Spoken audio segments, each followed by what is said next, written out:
Hola, buenos días. Mi nombre es María Julia Alonso y junto a mi equipo, que está conformado por José Miguel Domínguez y Midori Cáñez, les vamos a hablar sobre nuestra evidencia número uno, que trata sobre el proyecto conservador, el cual se divide de tres sucesos importantes. Mi compañero José Miguel va a comenzar con el primer suceso, que es Primera República Centralista. Buenos días, mi nombre es José Miguel Domínguez Cota y yo les voy a hablar sobre la Primera República Centralista o la Primera República Federal. La República Federal o Centralista no fue un asunto definitivo para la organización política de la nueva nación, porque si bien ya estaba extinta el proyecto del imperio en México, ahora apareciera una nueva pugna, o sea, otra propuesta política que la cual se trataba sobre adversar el federalismo o el centralismo. Esta propuesta política se trataba sobre y está encabezada por el alto clero, los terratenientes y militares, quienes están convencidos de que su propuesta política, el centralismo republicano, y era un sistema de gobierno pues que avalaría la conservación de sus privilegios políticos y sus fortunas. Las diferentes propuestas que la organización política centralista y federalista, encabezadas por los conservadores y liberales respectivamente, sentarían las bases de proyectos económicos que beneficiarían a sectores sociales diferentes.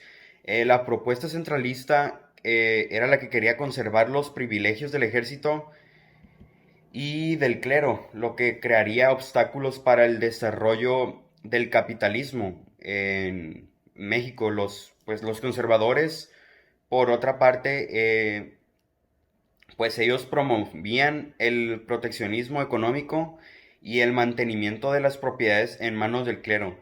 Estas diferencias se reflejaron en una guerra intestina que duró varios años y pues la instauración del federalismo tuvo sus complicaciones, que pues el Ejército de la Libertad y la soberanía, que para cada uno de los estados pues se ponía en riesgo la cohesión de la nación. El grupo de los federalistas, estando en el poder político, tenían entre sus consignas llevar a cabo reformas religiosas y militares, las cuales provocaron un clamor de los grupos, perdón, que veían minados sus intereses, que pues la iglesia, el ejército y los hacendados, etcétera, etcétera.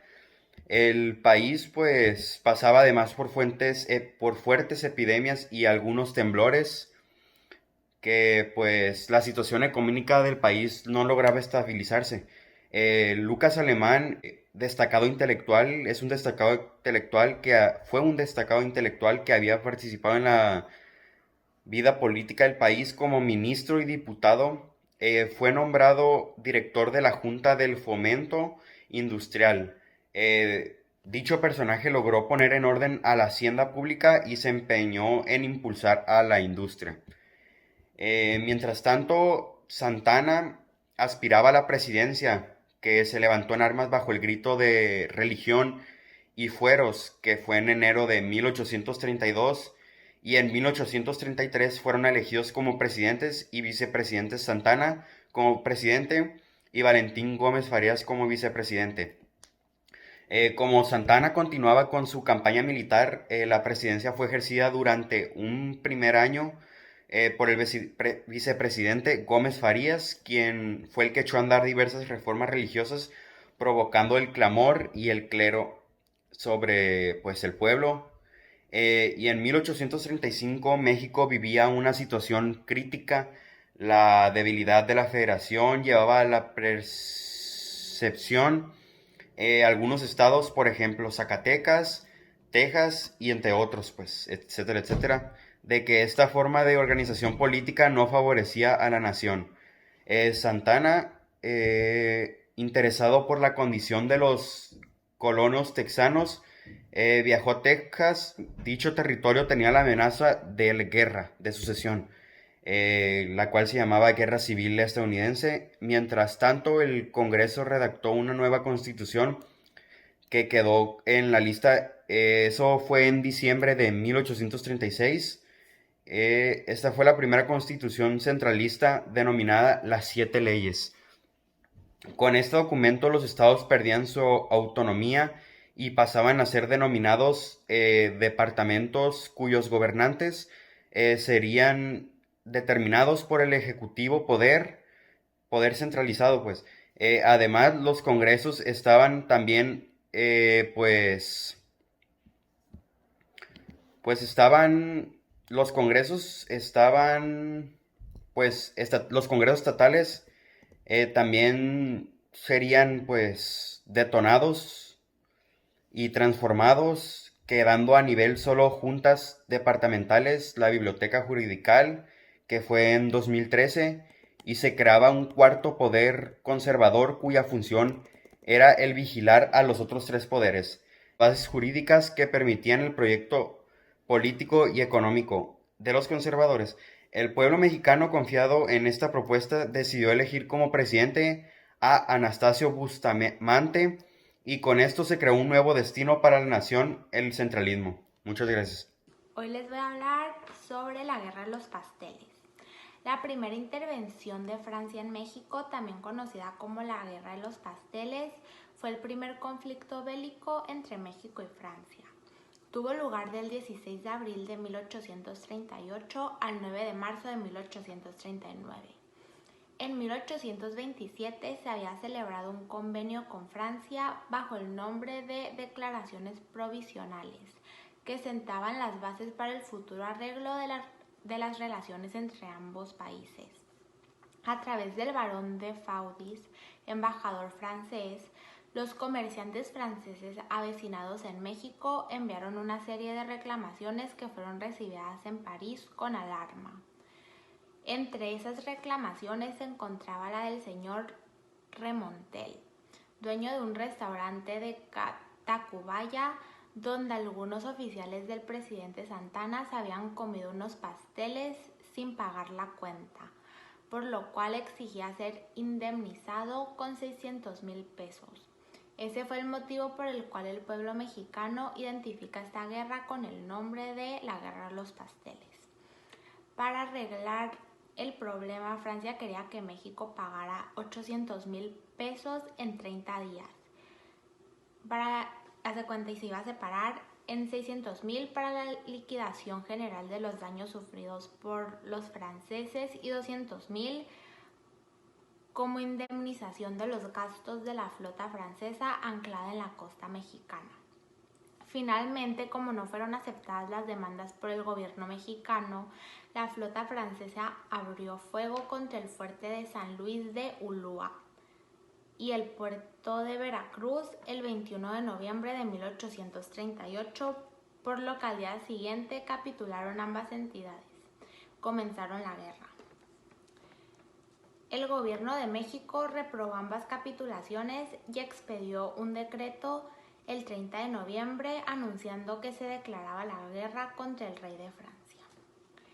Puesto que Francia había bloqueado a otros países europeos el acceso a uno de los mercados más importantes de América al mes de haber iniciado los combates en tierra, con el propósito de mediar el conflicto, la Marina Británica destacó a la flota de las Indias Occidentales, logrando que Francia suspendiera su agresión. El mediador fue el inglés Richard Pakenham, quien consiguió reunir a los representantes mexicanos Guadalupe Victoria y Eduardo Gorostiza con el contraalmirante Baudin. El 9 de marzo de 1839 se firmó un tratado de paz, en el cual México se comprometía a pagar la indemnización, los 600,000 pesos, pero no hacía mantener las garantías exigidas para los extranjeros en un futuro.